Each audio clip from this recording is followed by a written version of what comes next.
What's the scariest 100% true story you've heard of? Story 1. One of my friend's families growing up had a beach house, and I'd get invited every now and then. They had money, and the house was massive, a pretty cool place too. They even had a full-time maid who had her own flat at the back. One day they went there for a long weekend, and when they opened the door, the place had been ransacked. It was all a mess, missing TVs, furniture, broken stuff. You get the picture. They went to check on the maid and her flat was empty. All her belongings were gone. They called the cops, who came over and had a brief look. Not interested from what they said, and left saying the maid probably had something to do with it. And that's what everyone believed for a week, until the dad returned the following weekend to try and change the locks, etc., and he brought their dogs along with him.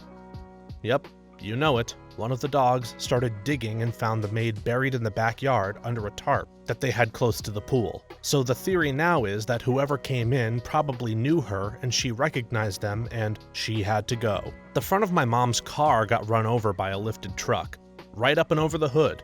The other car suffered some damage too as it ran off, over the bushes, through a gas station parking lot, and over the other set of bushes. There were cops across the street when it happened, at a gas station on the other side of the 2-lane minor road. They just kinda sat there until my mom called 911. Eventually, after about 25 minutes, they walked over and asked if she was okay. They asked if she knew who it was, and she obviously said no. They asked if she saw the license plate number. She said she didn't. They said, "Well, nothing we can do then." She said the BP station has cameras. Can't you go check them? And they said, "Sorry, we gotta go, but you can talk to the gas station people and see if they saw anything or have footage." The gas station said they couldn't release footage without the cops, and the cops refused to even come into the gas station, left, and closed the case without ever doing anything. Screw the Columbus PD. Biggest pieces of crap in the world. Same crap, different day.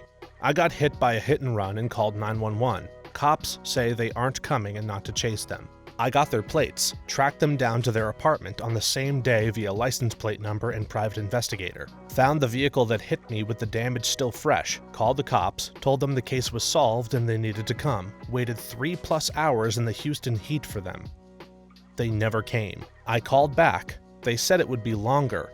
I went to get a cold drink from the gas station across the street and saw a couple of cops there. They tell me they are not there for my call and they are too busy to do anything. They threatened to arrest me for interfering in the investigation, for having a PI run the plates, solving the crime, and calling them to come.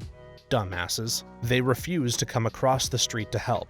As I'm walking out of the store, I see the people who hit my car pull in to get gas in the SUV that hit me. The cop that already threatened to arrest me drives around me, standing in the parking lot gesturing at him, and me saying, "It's them."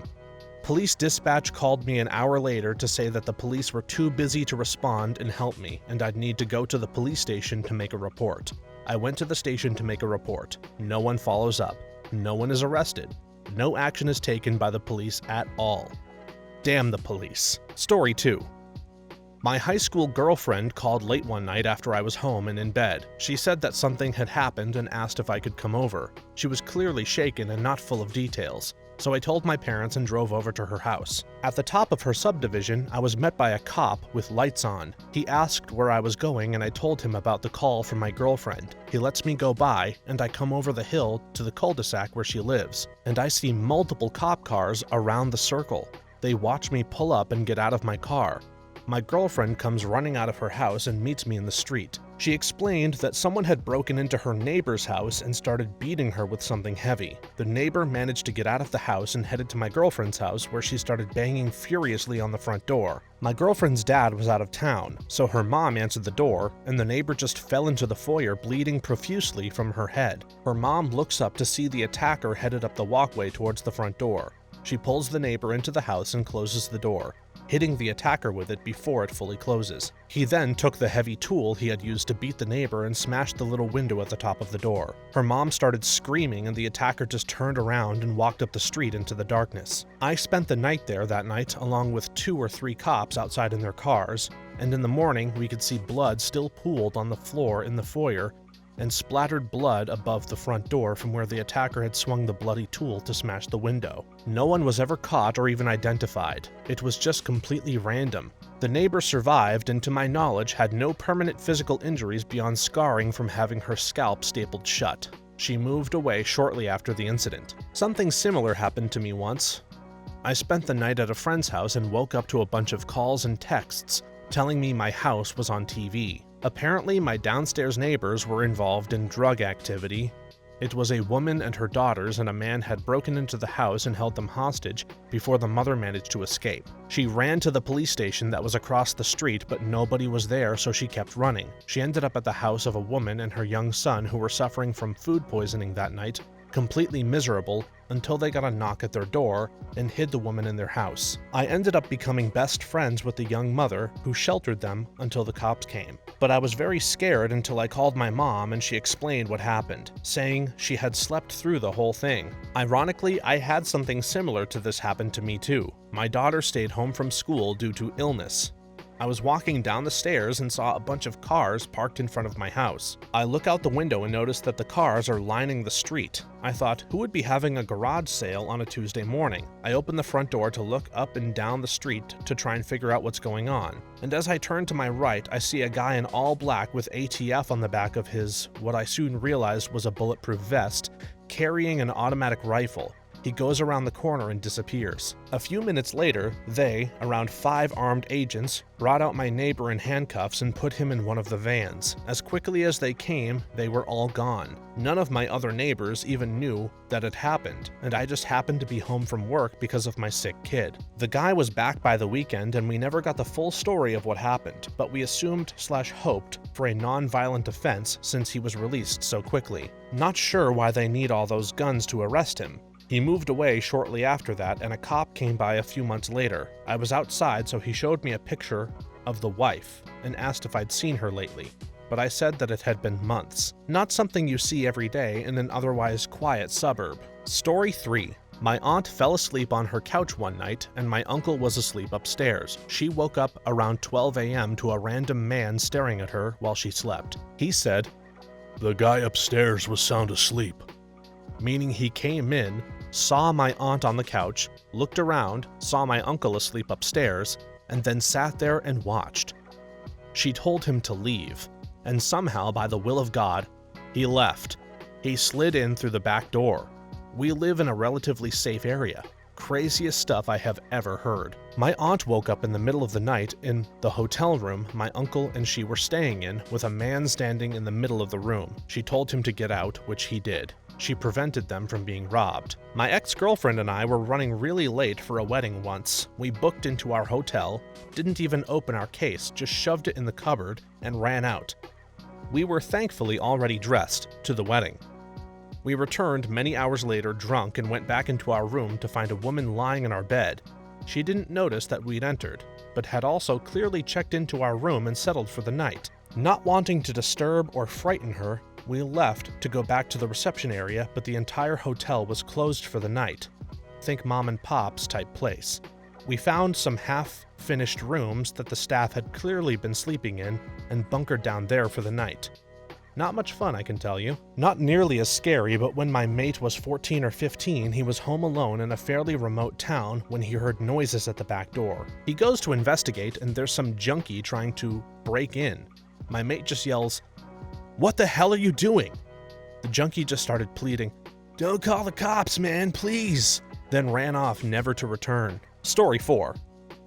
I work a midnight shift at a gas station, and I have for quite a while at various stations in different areas with varying levels of criminal activity. I have regulars, of course. I'm a small-statured woman, as is my partner, the other half of the week, and we've always been partners.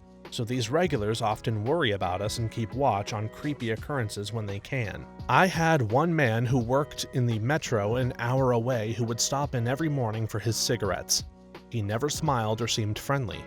And, as I often do, I tried to think of what I could do that might make him smile one day. It took many months, but I finally pulled it off by having his cigarettes ready on the counter and already scanned for him to pay for as he walked in. He smiled and then asked me, "Do you ever get scared on the night shift? Your small girl is not safe." I said I sometimes did, but we could lock the doors and hide if we had to. And that the provincial police, think state troopers if you're American, had a station close by and came in often to get their highway vehicles washed. I had a good rapport with those police. He nodded and then told me a story about when he first moved to our country from Eastern Europe with his wife and child back in the late 80s and early 90s. He fell asleep at work one night at the gas station he worked at. When he woke up, the phone had been ringing for hours and his manager was shaking him violently, asking if he was all right. He was fine. He said what was the problem. He was sorry that he fell asleep. His manager screamed that it was fine he fell asleep, to look outside. All of their motor oil was missing, and the outside of the place was a mess. The thieves had come and swiped all of the oil and left him because he slept through the entire thing, and then moved down the road to the next station for an encore. At that station, the clerk was awake and fought back. So the thieves stabbed him to death and left him to bleed out. When he finished telling me this, he concluded with, "If you ever feel sleepy, just lock the door and do it. It might save your life." I don't work at that station anymore, but I think about that guy all the time and wonder how his grandkids are. As a student without a car, I often stayed with my grandmother in the university town, relying on buses to visit my parents' rural place every weekend, except when they were away. However, during my parents' 2-week vacation at 21, a spontaneous dinner plan with a high school friend led me to borrow my grandmother's car for a 40-minute drive to our hometown. After a pleasant evening around 1 a.m., I headed back to my grandmother's house. Despite my limited driving experience, the stormy night made the journey daunting. After a few minutes on the dark, rainy country road, I decided it was safer to turn back and spend the night at my parents' house, who were on vacation at that time. Arriving at my parents' house, I parked my grandmother's car, opened the shutters, and turned on the lights before going to bed. After a few minutes and half asleep, I was awakened by a noise. Now, it's an old house in the country in the middle of a storm. I told myself it was nothing and closed my eyes. A few seconds later, I clearly heard footsteps. This time, I opened my eyes wide and was fully awakened. Once again, I tried to rationalize.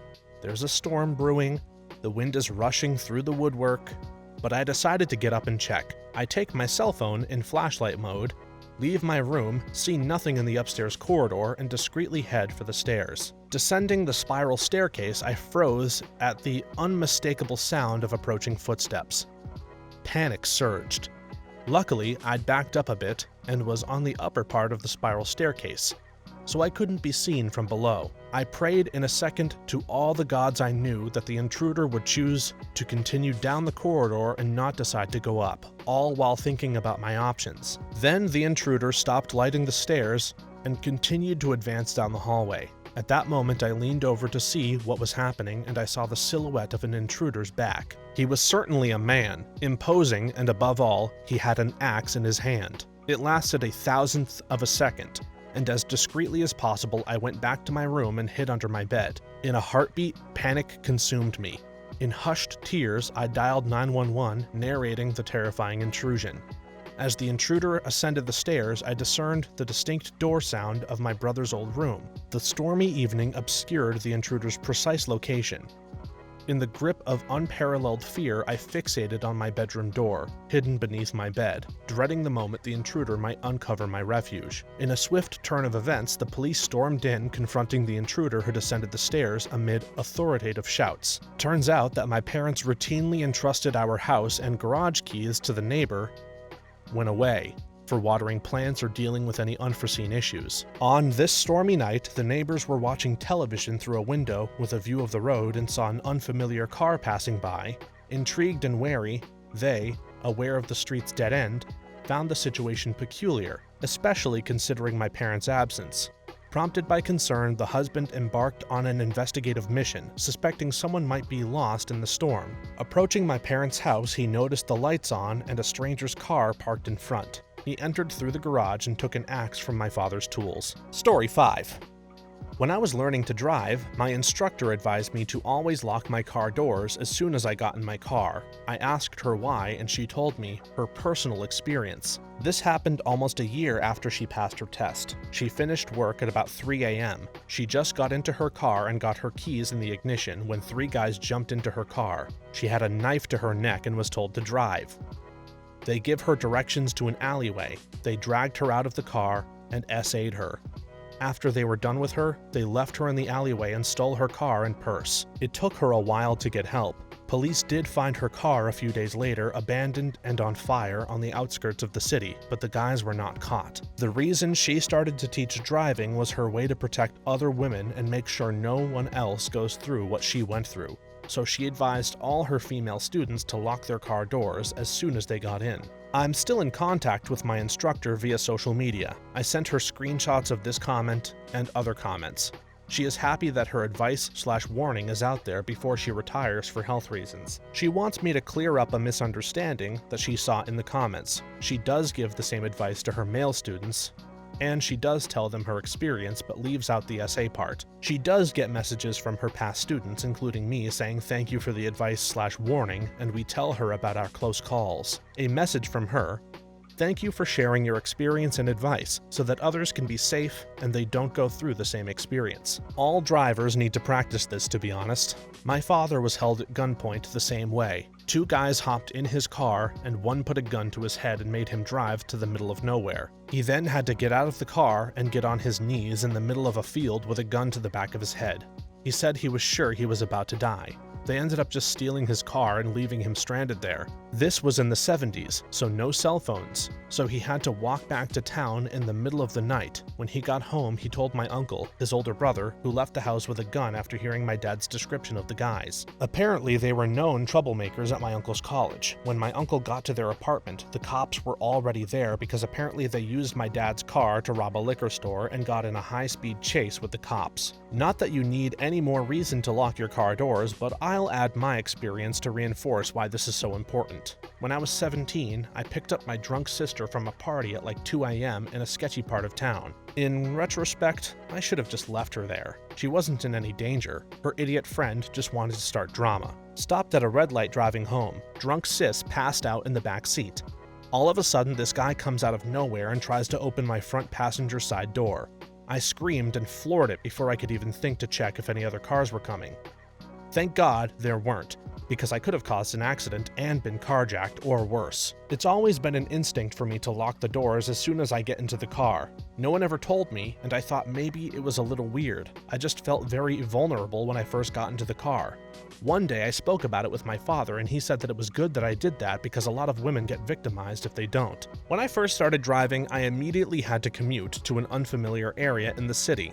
I also had to dress nicely due to my work. I was at a gas station in what I didn't know was a horrible part of town for all of 5 minutes in a dress before I started getting some unwanted attention. I jumped in my car and immediately hit the locks and shifted my car into reverse. And there was already a dude banging on my window and pulling the door handle in the 45 seconds that it took. Took me a few seconds to realize I was the one in the multi-thousand-pound death machine before I slammed on the gas and got out of there.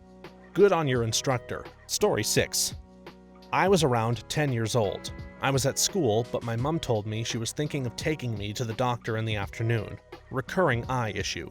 Lunchtime, and I was in the dining hall when the office woman told me there was a taxi outside for me and I needed to go. I assumed my mom booked it for me as she couldn't drive. I cleared up my stuff and got my bag.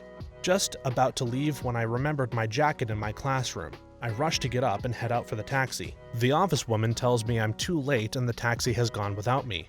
I just went back to class, but panicking my mom would have been angry at me. School finishes and my mom is waiting for me at the gates. I burst into tears apologizing for missing the taxi and thinking I was in big trouble. She never ordered a taxi and had no clue what I was talking about. She ended up not making the doctor's appointment. No one ever found out who ordered the taxi or who the driver was. My mom doesn't like to think what would have happened if I hadn't forgotten my jacket and gotten in that taxi. This happened to me in reverse. I'm white and my stepfather is Indian. My mom forgot to call ahead to say he'd be picking me up. And oh man, the look on his poor face when these admin ladies just glowered at him. The way my headmistress said, "Do you know this man?" to me was so accused. I didn't realize how demeaning that must have felt to him at the time, but on the other hand, I'm glad they checked. To be fair, I have no proof, but I think they were more angry that he was Indian than a potential kidnapper. When I was 7 or 8, I was at the community pool in a neighboring town with my daycare. A man told them he was with the paper and there to take pictures of me for my straight A's. He took lots of pictures of me in my bathing suit, but they never appeared on any paper. I was upset because I wanted to be in the paper. My mother was upset for a reason I didn't understand until many years later. Daycare staff would never have allowed it now, but the 80s were a more trusting time. Story 7. Well, it's my story. When I was a little kid, maybe 5 or 6, we had this neighbor like grandma to me. I'd go over and have snacks, and she had a Mr. Potato Head I played with. That was her now-adult son's toy. Weird core memories. He came home in his 20s, from the army I think. I don't remember much about him, but he asked about taking my older brothers camping. But my mom said no. She had a weird feeling about him. Side note, we lived out in the country, not even a town, just a place. There were no locked doors. Everyone trusted each other.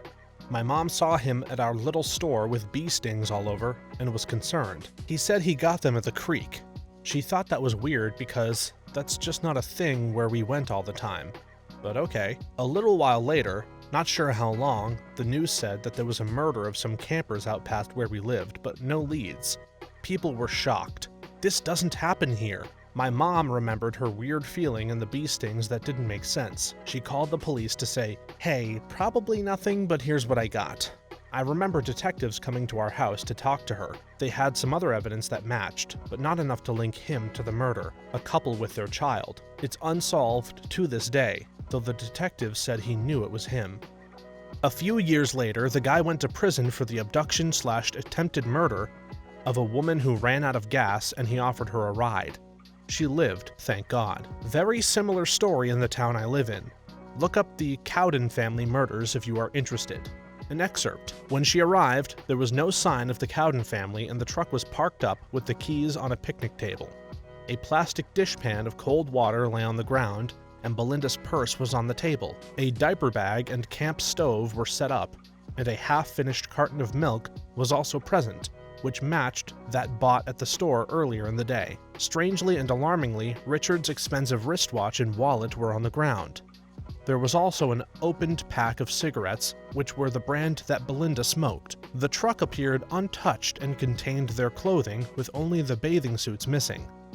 And then 7 months after the family vanished on April 12, 1975, 2 gold prospectors were hiking through the woods near Carberry Creek when they discovered the decomposing body of an adult male tied to a tree on a steep hillside around 7 miles from the location of the Cowdens' campsite. In a small cave nearby, the bodies of an adult female, a child, and an infant were discovered. The cave entrance was sealed with rocks to disguise it and hide the bodies from view.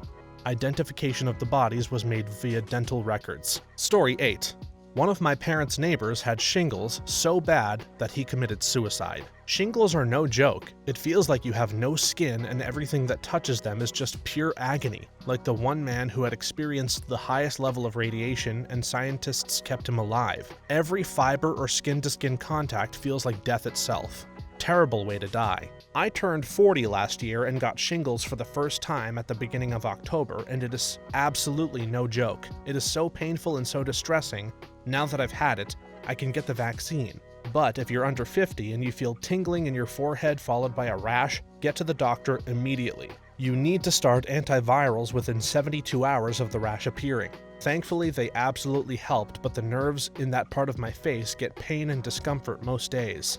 I also still take nerve painkillers due to the ongoing pain. It can take 3 to 6 months to fully heal from it. I had to have emergency surgery on my calf. All they could give me was a local shot of lidocaine. They had to cut much deeper than anticipated and the lidocaine was useless, so they cut a hole into my calf to excise an abscess that ended up being 1 inch wide and 2.5 inches deep, with no anesthesia. Why is that relevant? Because I've also had the shingles and I would go through the pain of that surgery again before suffering through the shingles. Seriously, if you've had chickenpox, get the shingles vaccinations. The pain is no joke. Story 9. World War II. The Pacific Theater. My great-uncle on my mother's side fought in Okinawa. While taking cover behind a rock, he was shot through the foot by a Japanese sniper and evacuated to a hospital for recovery. He was the only member of his platoon to make it off the island alive. Also World War II, I interviewed 2 men who settled in my area for a film project when I was in college, men who survived the sinking of the Indianapolis. This 80-some-year-old man broke into tears in front of me while describing a period when he had just woken up. He didn't know if the person next to him was sleeping or dead, but then he saw the guy get pulled down and then pop back up like a cork on a fishing line as the sharks snacked on him. When the man didn't react, that was how he knew. The Pacific Theater has some of the most nightmare-fueled stories of any conflict. The ones that always stuck with me are those of soldiers/Marines dug in at night. The Japanese would send out soldiers at night to sneak into enemy foxholes and slice as many throats as they could before getting away or being killed themselves. Just the thought of being in the pitch dark and hearing your buddy a few meters away in a life-or-death struggle. You can't shoot because you might kill your buddy, which happened, and you can't go help because you might get the knife too. All you can do is sit in your home and be prepared for an enemy to come after you. My grandfather was in the Pacific during World War II. Said they had liberated a POW camp, and the soldiers that were still alive were in really bad shape. Said they stuck glass rods up their urethra and smashed them so the glass shards would be broken inside. Really cruel stuff. My granddad hated Japanese people until his dying day. I never met my grandfather, but my mom told me something he told her and her sisters about the war. Mind you, I am German. He served the Wehrmacht. He was stationed around Frankfurt as a flak, anti-aircraft gun operator. They got under attack, probably a bombing raid, but that's speculation on my part, and a bomb hit his position. He just said to my mother that he had to pick up his best friend's parts and throw them onto a truck. He also lost his brother in the war. He got accused by the Nazis of having stolen money from somewhere and wanted my great-grandfather to pay for that. But he didn't steal anything, and so my great-grandfather was vehement that his son didn't steal and that he would not pay. The Nazis took my grandpa's brother, sent him to the Eastern Front, and he died within a week. Story 10. My grandfather's village was razed by the Nazis. He had 9 siblings. The Nazis came to the village in retribution due to guerrilla attacks, and they believed the guerrillas were hiding there. Most young men fled before they arrived. The men that were in the village were lined up against a wall and shot. My grandfather's mother put half her children, the youngest, in the cellar, and she took the other half with her because the Nazis were rounding up the entire village and locked them inside the church. The reason she had split her children was because she feared they would all be killed, so she wanted at least some of them to survive. The Nazis ransacked and burned nearly every house in the village, including my grandfather's. He was in the cellar with his siblings, and their house burned above them. But they were saved. Those in the church also survived, but many didn't. After this, the Nazis would come again sometime after and pretty much force all the young men and boys, including my grandfather, to help make roads and fortifications for them. Despite it all, they survived the war, though many in the family didn't. Story 11. My college girlfriend called me one night. The Baton Rouge serial killer had been active a while, and she was being followed all over town and even after going in circles by a whole truck, which the killer supposedly drove. She fit the victim profile. She was a brunette living in a house sitting for her aunt, a wealthy neighborhood. My roommate and I drove over and we filed in line behind her in the truck. She lived essentially on the LSU grounds, so I assumed it was a stupid student prank or something. She parks at her aunt's house. The truck stops one house short of her aunt's and we pull in behind her. I explain I'm going to defuse the situation. Walk over to the truck. The FBI says the killer is a white guy and this man is African American. Explain no one is upset, but he's freaking out my girlfriend and he needs to leave. He looks wide-eyed at me and drives off. I see the guy again a few months later on the cover of the Baton Rouge paper. He's been arrested.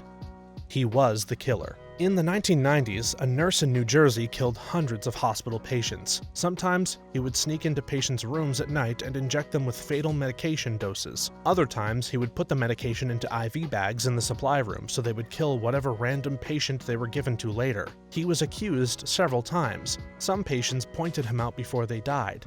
Some staff thought he was creepy and dangerous.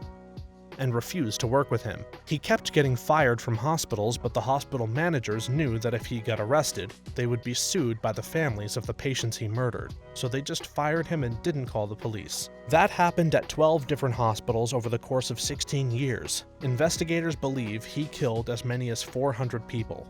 After he was arrested, he confessed to 40 murders. In 29 of them, he gave enough detail to be charged and plead guilty. He is linked to 300 plus more deaths than that, but details of those will probably never be known because so much information was lost over time or destroyed by the hospitals. Thanks for watching until the end. If you have a similar story to these that you would like to share with us, please leave it in the comments below. If you enjoyed this video, please leave us a like and subscribe. For more videos like this one right now, please stop by our channel. Thanks again, and see you next time.